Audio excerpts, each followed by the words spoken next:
ഇന്നൊരു variety surprise കൊടുക്കണം എന്ന് വിചാരിച്ചിട്ടാണ് കേട്ടോ ഞാൻ കേക്ക് ഹൗസിൽ വന്നേ. ഞാൻ വീഡിയോ പോസ്റ്റ് ചെയ്യണമെങ്കിൽ 2 ദിവസം മുന്നേ എടുത്ത വീഡിയോ ആണ് കേട്ടോ ഇത്. ഒരുപാട് വെറൈറ്റി കേക്കുകൾ ഇരിപ്പുണ്ടെങ്കിലും നമ്മുടെ വീട്ടിൽ എപ്പോഴും എല്ലാവർക്കും ഇഷ്ടം വാഞ്ചോ ആണ്. അതുകൊണ്ട് ഞാൻ വാഞ്ചോ തന്നെ സെലക്ട് ചെയ്തിട്ടോ. എന്നിട്ട് ഞാനിത് ഓർഡർ ചെയ്തിട്ട് പോയിട്ട് വൈകിട്ട് ഒരു 7 മണിയായപ്പോൾ വന്ന് ഞാൻ കളക്ട് ചെയ്തു കേട്ടോ. എന്നിട്ട് ഞാൻ കുറച്ച് മെഴുകുതിരിയും പ്ലേറ്റും തീപ്പെട്ടിയും ഒക്കെ വാങ്ങിയിട്ട് അത് ഇവർ രഹസ്യമായി കാറിൻ്റെ ബാക്കിൽ കൊണ്ട് വെച്ചു കേട്ടോ. അത് കഴിഞ്ഞിട്ട് നമുക്കൊന്ന് കറങ്ങാനൊക്കെ പോകാം, വേലൊക്കെ ഒന്ന് ചുറ്റിയിട്ട് വരാമെന്നൊക്കെ പറഞ്ഞ് എല്ലാവരും വിളിച്ചപ്പോൾ എല്ലാവർക്കും ഭയങ്കര സന്തോഷമായി. പിന്നെ ഇതിൻ്റെ രഹസ്യം എനിക്കും പൊന്നൂസിനും മാത്രം അറിയാൻ പാടുള്ളൂ കേട്ടോ. അപ്പോൾ കറങ്ങാനാണല്ലോ എന്ന് വിചാരിച്ചിട്ട് എല്ലാവരും റെഡിയായി വന്നു. എന്നിട്ട് അവർ ആദ്യം നമുക്ക് അമ്പിസ്വാമി കയറാം ഫുഡ് കഴിക്കാമെന്നൊക്കെ പറഞ്ഞെങ്കിലും ഈ ചൂടത്ത് കാറിലിരുന്ന് കേക്ക് ഒരു പരുവാവുമല്ലോ എന്ന് ഓർത്തിട്ട് എനിക്ക് പോയിട്ട് അത്യാവശ്യമുണ്ട്, നമുക്കൊന്ന് അവിടെ കറങ്ങിയിട്ട് വരാമെന്നൊക്കെ പറഞ്ഞിട്ട് അവർ ബ്രെയിൻ വാഷ് ചെയ്ത് കൊണ്ടുവന്നു. അവരെ ഇറക്കിയിട്ട് ഞങ്ങൾ പോയി വണ്ടി പാർക്ക് ചെയ്ത് ഞാനും പൊന്നൂസും കൂടി ബാക്കിൽ വരിക കേട്ടോ. അപ്പോഴത്തേക്കും അവർ പോയി അവിടെ ഒരു സ്ഥലത്ത് ഇരുന്നു. പക്ഷേ ഇരിക്കുന്ന സ്ഥലത്ത് നിന്ന് ഞങ്ങൾ ഇരിക്കുന്നത് കാണാൻ പറ്റും, എങ്കിലും ഞങ്ങളവിടെ ഒരു വേസ്റ്റ് ബിൻ ഇരിക്കുന്നതുകൊണ്ട് ഞങ്ങളവിടെ ഇരുന്ന് എന്താ ചെയ്യണേന്ന് മനസ്സിലാവില്ല കേട്ടോ. പക്ഷേ ഞാനവിടെ ഇരുന്നപ്പോൾ തന്നെ കേശുകൂട്ടൻ ഓടി വന്നു, ഞാനിവിടെ എന്താ ചെയ്യണേന്നൊക്കെ നോക്കി. അപ്പോൾ മെഴുകുതിരിയൊക്കെ കണ്ടു. അപ്പോൾ അവൻ ഓടി ചെന്ന് അമ്മേനോട് പറഞ്ഞ് ചിറ്റവിടെ ഇരുന്ന് പടക്കം പൊട്ടിക്കുകയാണെന്നൊക്കെ പറഞ്ഞ് അമ്മേനെയും കൂട്ടിയിട്ട് അതിൻ്റെ ഇടയ്ക്ക് വന്നു കേട്ടോ. പക്ഷെ അമ്മ രഹസ്യം പൊളിച്ചൊന്നുമില്ല, അമ്മ അവിടെ നോക്കി നിന്നോളൂ കേട്ടോ. അങ്ങനെ ഈ മെഴുകുതിരി കത്തിക്കുക എന്നുള്ള ദൗത്യം ഇവിടെ വളരെ ബുദ്ധിമുട്ടാട്ടോ, കാരണം ഭയങ്കര കാറ്റാണ്.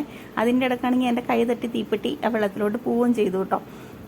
അപ്പം ഞാൻ വിചാരിച്ചു എനിക്ക് ഇത് കത്തിക്കലൊക്കെ നിർത്താം, എന്നിട്ട് നമുക്ക് ചേച്ചിനെ വിളിക്കാം കേക്ക് മുറിക്കാം. കാരണം ഇനി തീപ്പെട്ടിയും കൂടി പോയ സ്ഥിതിക്ക് ഇനി ഞാൻ കത്തിച്ചുകൊണ്ടിരുന്നാൽ ചിലപ്പോൾ എല്ലാം കെട്ടുപോകും, പിന്നെ ശോകമായിട്ട് നിന്ന് ഞങ്ങൾ കേക്ക് കിട്ടേണ്ടി വരുമല്ലോ എന്ന് വിചാരിച്ചിട്ട് ഞാൻ ചേച്ചീനെ വിളിച്ചു കേട്ടോ, കേക്കൊക്കെ എടുത്ത് വെച്ചിട്ട്.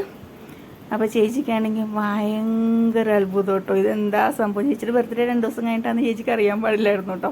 എന്നിട്ട് ചേച്ചിക്ക് ഭയങ്കര അത്ഭുതം കേട്ടോ, ഇതെന്താ സംഭവം എന്നൊക്കെ ചോദിക്കേണ്ട, ആരുടെ ബർത്ത്ഡേ എന്നൊക്കെ ഇടയ്ക്ക് ചോദിക്കുന്നുണ്ട് കേട്ടോ. എന്നിട്ട് അതിങ്ങനെ വാങ്ങി പതുക്കെ സ്ലോ മോഷനിലൊക്കെ വന്ന് കട്ട് ചെയ്യാനൊക്കെ വന്നിട്ടുണ്ട്. പക്ഷേ ഒരു പ്രശ്നം പറ്റിയെന്ന് വെച്ചാൽ ഞാനിത് പറയാഞ്ഞുകൊണ്ട് വീട്ടിലിരുന്ന ഡ്രസ്സ് ഇട്ട് തന്നെയാണ് പോകുന്നത്. അതിനെന്നൊന്ന് വരട്ടി എന്നുള്ളത് മാത്രമേ ഉള്ളൂ. പക്ഷേ ഈ സംഭവം എന്ന് പറഞ്ഞാൽ പൊളി വൈബായിരുന്നു കേട്ടോ.